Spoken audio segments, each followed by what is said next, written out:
Hey, I just wanted a mystery diagnosis. It felt like my tongue, like my inside of my mouth was getting enlarged. I felt like my tongue was bigger than everything else in my mouth. I started noticing that my speech was becoming slurred. I couldn't pronounce some of the words. I'm thinking it's either muscular or neurological. Next month, her difficulties with speaking and swallowing came back. Then she started noticing weakness in her hands and I'm going legs. for I muscular. didn't have any strength. It was difficult to sometimes pick up a glass of water. Sometimes she would say that she was tired, but we thought sometimes that was so to get out of studying or whatever. Probably the next month, I started having the droopy eyelid, and the eye wouldn't stay focused on one thing. It would drift. I started noticing that I was having problems with just an everyday smile. My lip would turn up. I had no control over it. While LaRue was having more trouble swallowing.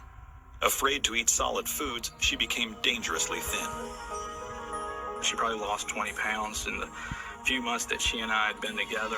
LaRue's 5'3", and I just, weighing at 89 pounds or 85 pounds at that height was, to me, unhealthy. That's awful. Every time you turned around, it was like the worse her symptoms got. The more she couldn't eat, the more weight she was losing. And I started noticing that I was getting the sniffles. And I didn't think nothing of it, but after I left school that day, I felt like I was developing a lot of fluid in my lungs, and I started noticing that I wasn't able to really speak clearly. LaRue's family rushed her to the hospital that night. When we got to the emergency room, the ER physician that evening saw LaRue and decided that it was just a mild case of sinusitis. And he had given her a prescription. The doctor, before I left the emergency room, was like, we want to at least get one dose of the antibiotics in her because of her fever being so high. Well, we sat there for hours because I literally couldn't swallow the pill. My mom took the antibiotic and shoved it down my throat with her two fingers. After we got home, we started to see more symptoms in LaRue's breathing. She started to gasp, wheeze more. She started to have purplish lips. I told my mom and dad, I said, I feel like my chest is going to shatter. Every time she would take a breath, you could just hear the crackling in her chest.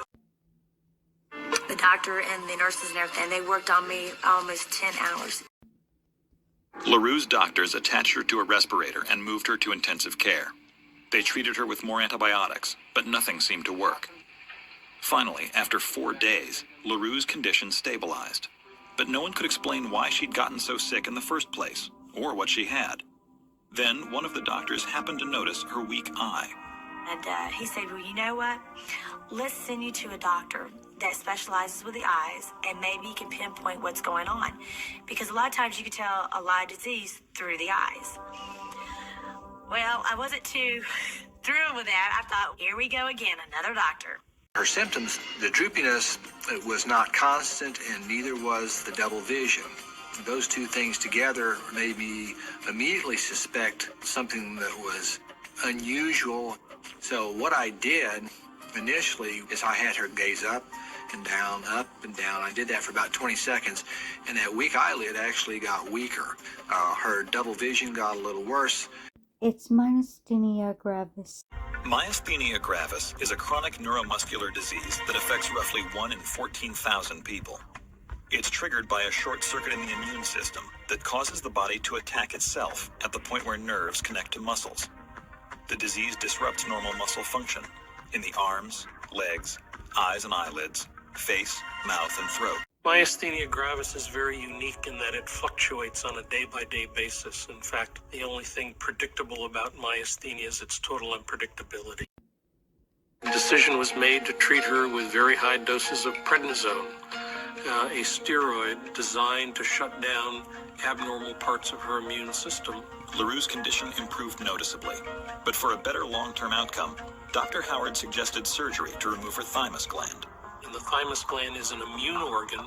It's what develops our immune system as an infant.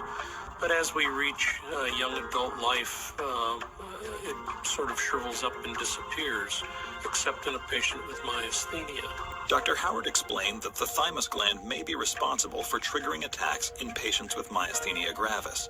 Removing the gland would be risky, but leaving it in LaRue's body would be even worse. I agree with that decision. LaRue's thymus gland was removed. The change was dramatic.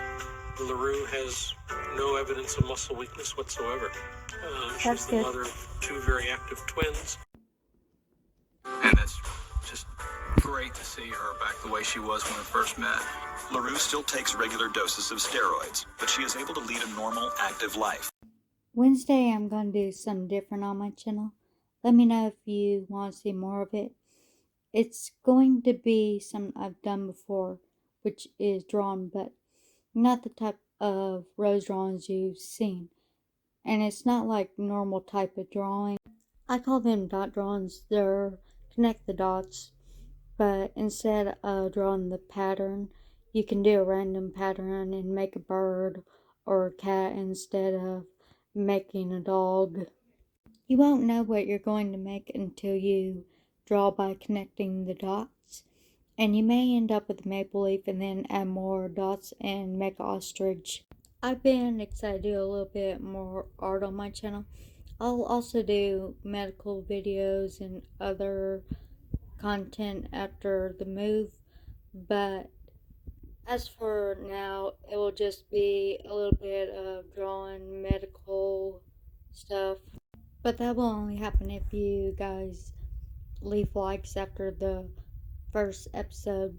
But I will do normal drawings like anime characters, stuff like that. But once again, it will only happen after the first episode if you show support. Like likes and comments. The drawing will happen before the move. My art style is a bit unique. I draw realistic and comic mixed. And usually, if I do a really great drawing, if I try, it will take about 1 to 8 hours.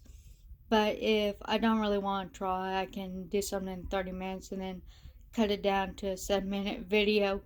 And the ones I do draw, like the flowers, that's like the 30-minute ones.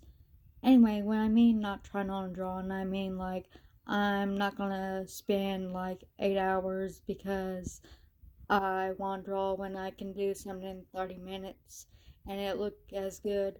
If I do like a 1 hour to 8 hour drawing, they're a little bit better, but not much where I would say, yes, I want to draw for 8 hours and not pet my cats. I would rather pet my cats and do like a 30-minute drawing and cut down to 7 minutes than not pet my cats. There's very few times when I will draw for an hour to 8 hours and then cut that video down to 7 minutes, and that is if I'm in the doctor's office and then I'm having someone drive me home that's an hour away, or if I'm bored and want to draw and waste time. Okay, enough of me talking about art. Make sure you like, comment, and subscribe. Hit the notification bell to know when I post a video, and I'll see you next time.